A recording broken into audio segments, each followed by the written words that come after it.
had always prided myself on being independent, relishing the solitude of my secluded cabin nestled deep within the woods. The nearest neighbor was miles away, and that's just how I liked it. The tranquility offered me a sanctuary from the chaos of city life. Little did I know my haven was about to become a prison of terror. It was a crisp autumn evening, the kind where the wind whispers through the trees and the leaves perform a delicate dance as they fall.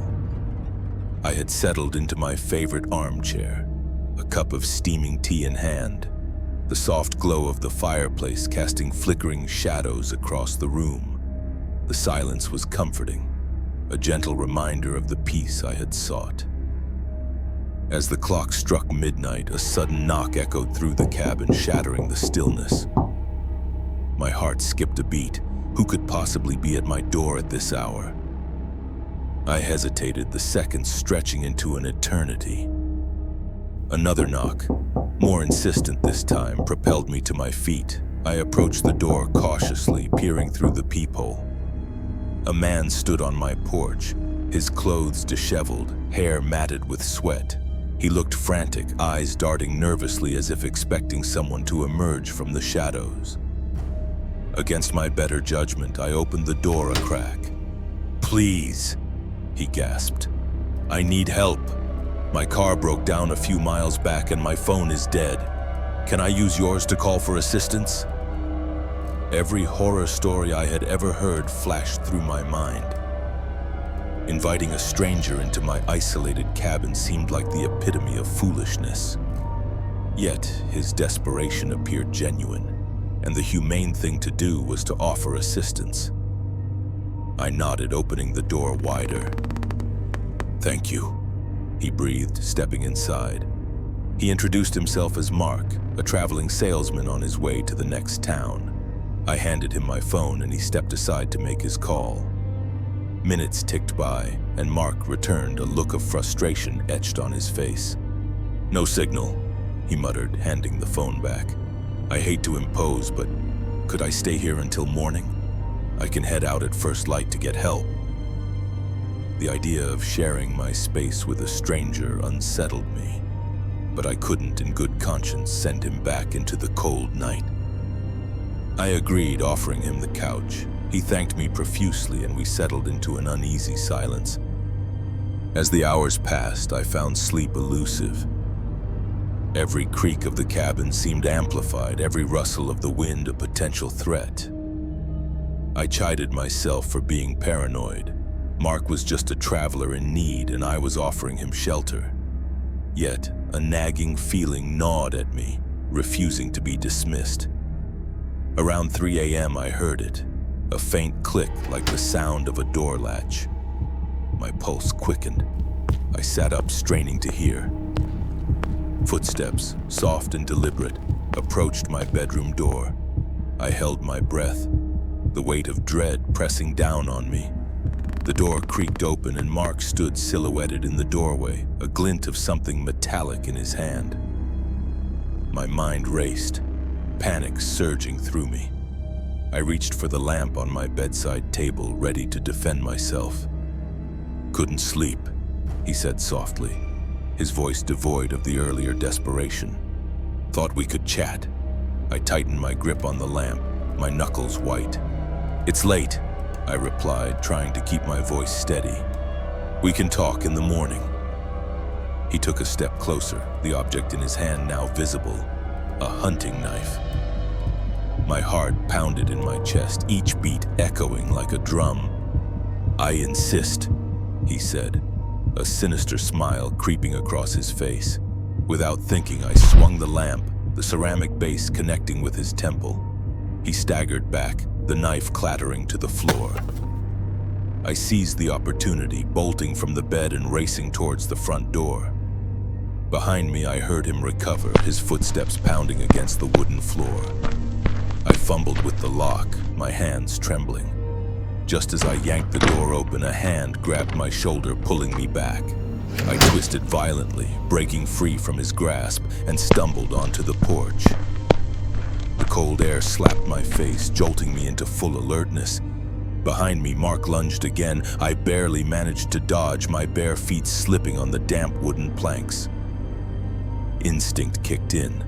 I bolted down the steps, my breath coming in ragged gasps. The dense forest loomed ahead, its darkness a gamble, unknown dangers or the guaranteed threat behind me. I chose the unknown. Branches whipped my arms and face as I ran, the underbrush clawing at my legs. Behind me, I could hear him crashing through the foliage. He was fast, too fast. My lungs burned, my muscles screamed, but I pushed forward. Suddenly, my foot caught on a root. I pitched forward, hitting the ground hard. Pain exploded in my knee, but there was no time to dwell on it. I scrambled up, turning just in time to see Mark emerge from the trees, his knife glinting in the moonlight. "Come on," he taunted, his breathing heavy but steady. "Don't make this harder than it has to be." Desperation overtook fear. My eyes darted wildly, searching for anything that could be a weapon. Then I saw it. An old rusted shovel half buried near an abandoned fire pit. I lunged for it, my fingers closing around the rough handle just as Mark reached me. He swung the knife. I ducked, feeling the blade slice through the air an inch from my face. With everything I had, I swung the shovel. It connected with his ribs, a sickening thud echoing through the forest. He grunted in pain but didn't go down. He lunged again. This time I was ready. I swung once more, aiming higher. The shovel struck his temple. Mark staggered, eyes unfocused, and collapsed. His body twitched once, then stilled. My hands shook as I backed away, barely able to comprehend what had just happened. I didn't wait to see if he was still breathing. I turned and ran, this time toward the road. It felt like hours before I reached the highway, my breath coming in shallow gasps. Headlights appeared in the distance. I stumbled into the road, waving my arms frantically. The car screeched to a stop, and a man stepped out. "Are you okay?"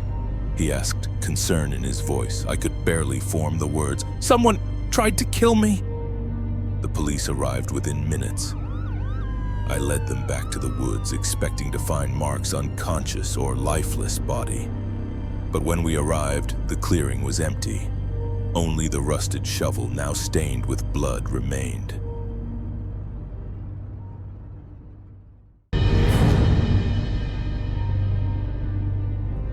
I never used to lock my bedroom door at night.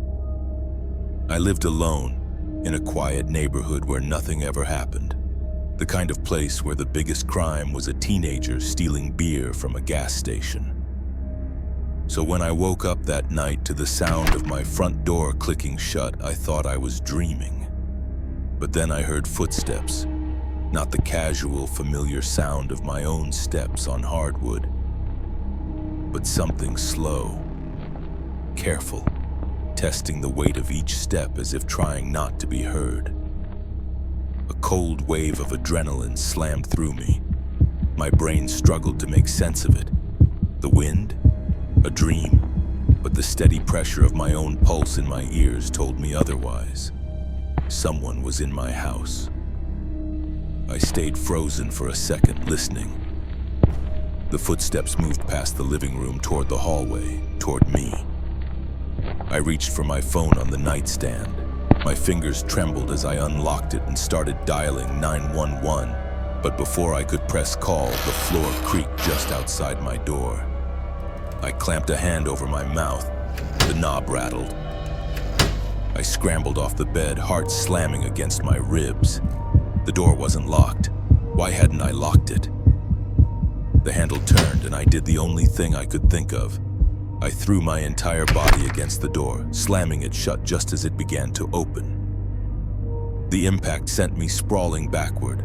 My phone clattered to the floor. My breath came in sharp gasps as I pressed my weight against the door, feeling the pressure of something or someone on the other side. Then, just as suddenly as it started, the pressure was gone. Silence. I stayed there, my back against the door for what felt like hours. My phone lay inches away, but I was too afraid to move, too afraid that if I reached for it, the door would swing open, that hands would grab me, pull me into the darkness, then footsteps. moving away, slow at first, then faster. A rush of movement, the sound of the front door opening, closing, silence. I didn't sleep. Didn't move from that spot until the first rays of dawn crept through my window. Only then did I reach for my phone with stiff, shaking fingers and dial 911. The police came fast. They found my front door unlocked, though I swore I had locked it before bed. No signs of forced entry, nothing missing. Just one thing. Near my bedroom door in the hallway, they found a small pile of dirt, like someone had been standing there for a long time, their shoes shedding dust and debris. The officers gave me their usual advice. Keep your doors locked, install cameras, call if anything happens again. But they didn't understand. It wasn't a burglar looking for valuables. It wasn't a homeless person seeking shelter. Whoever or whatever it was, they just wanted to see me. 2 months later, I moved. I had to.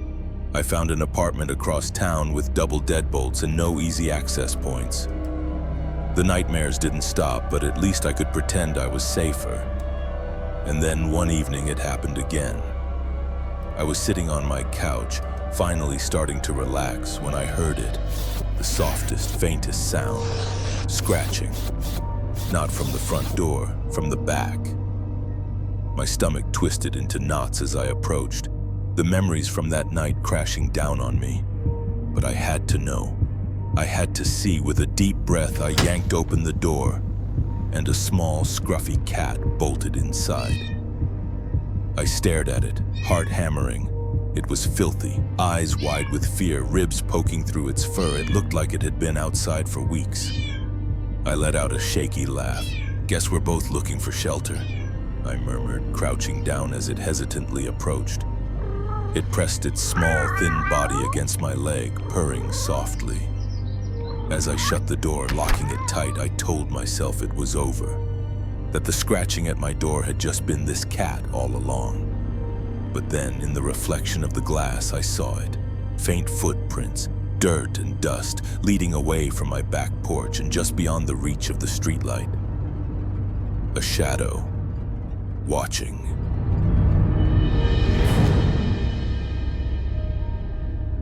I never used to double-check my locks. I do now. It started on a Wednesday night, late, past midnight. The kind of quiet where even the fridge humming sounds too loud. I was alone in my apartment, a third-floor unit in a barely maintained complex. It wasn't much, but it was cheap and it was mine. I had just gotten into bed when I heard it. A noise from the front door. Not a knock, not footsteps. A soft, deliberate turn of the handle. I froze. The door was locked. I knew that. I always locked it. I sat up, listening hard. The knob twisted again, a slow testing movement like someone trying to see if it would turn all the way. I reached for my phone and checked the peephole. Nothing. No one in the hall. But I couldn't shake the feeling that whoever had been there wasn't gone. The next morning, I shrugged it off. Maybe a drunk neighbor tried the wrong door. It happens. But the next night, I woke up again. The sound was back. This time, it wasn't just the doorknob. It was a faint, rhythmic tapping. Not knocking, tapping, like fingers drumming just below the peephole. I stayed perfectly still, heart pounding. Then silence. I waited, breath held, 1 minute, 2. Then I heard it, the faint creak of retreating footsteps. Someone had been standing there, just standing, waiting. I called the building manager the next day. Could have been someone lost, he said, unconcerned. You sure it wasn't the pipes? I knew what I heard, but arguing wouldn't help. That night I shoved a chair under the doorknob. Then at 2:43 a.m. I woke up to the sound of my door handle jiggling. I grabbed my phone and dialed 911. By the time the police arrived, the hallway was empty. No signs of forced entry, no security cameras in the building, no real evidence of a crime. Could be someone casing apartments. the officer said. "Do you live alone?" I nodded. He frowned. "Get a deadbolt." I did. For a week, nothing happened. Then last night, I made a mistake. I got home late, exhausted, forgot to lock the door before crashing into bed. At 3:12 a.m., I woke up to a sound that turned my blood cold. The door hinges creaking open. From the inside, I didn't move, didn't breathe. My bedroom door was open a crack. I always left it that way, just enough to see the sliver of the dark hallway beyond. Now, in the shadows, something shifted. A shape, a person, standing inside my apartment, watching me. I couldn't see a face, just a silhouette, still, silent. I reached for my phone slowly. The shape moved, then a footstep, and in a whisper barely audible over the pounding of my heart, "I thought you locked it." I couldn't breathe. I wanted to believe I misheard it, that my sleep-addled brain had imagined those 4 whispered words. But the figure was still there, still watching me. Then, another footstep. My body finally reacted. I lunged for my phone and scrambled backward, nearly knocking over the lamp. My thumb mashed the emergency dial. The figure moved, fast. I rolled off the bed, crashing to the floor. 911, what's your emergency? "There's someone in my apartment," I gasped. Heavy footsteps pounded toward the door. I barely caught a glimpse as the intruder bolted into the hallway. Gone, but not before I saw something that made my stomach drop. The front door was still shut, still locked. The cops arrived in minutes. I could barely form words as I let them in, my hands shaking so bad I nearly dropped my phone. One officer checked the apartment, another sat me down. "No signs of forced entry," he said, voice steady but serious. "Are you sure someone was inside?" I almost laughed. Sure? I was damn certain. The bedroom door had been opened, the whisper, the sound of footsteps. I forgot to lock the door," I admitted, throat dry. The officer exchanged a glance with his partner. That might explain it. Maybe an opportunist, a trespasser looking for an easy target. His tone was meant to be reassuring. It wasn't, because that didn't explain how they got in without opening the front door. The police checked the apartment, the closets, the bathroom, the coat rack in the hall, nothing. Then one of them stopped. He was looking at something near the front door. A small metal object sat on the floor. He bent down and picked it up, turning it over in his hand. A key. Not my key. I felt my stomach twist. Where did you find that?" "Just sitting here on the carpet," he said, frowning. "This yours?"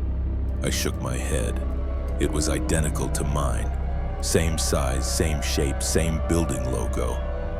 The officer's expression darkened.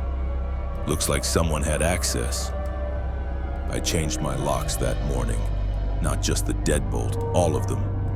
The building manager swore up and down that no one else should have a copy of my key, that the spare was locked in his office, that no other tenants had reported anything strange, but I wasn't the only one. That same night, I heard a sound from the hallway, not from my door, from the apartment next to mine. The slow, testing twist of a doorknob, followed by a whisper. "I thought you locked it."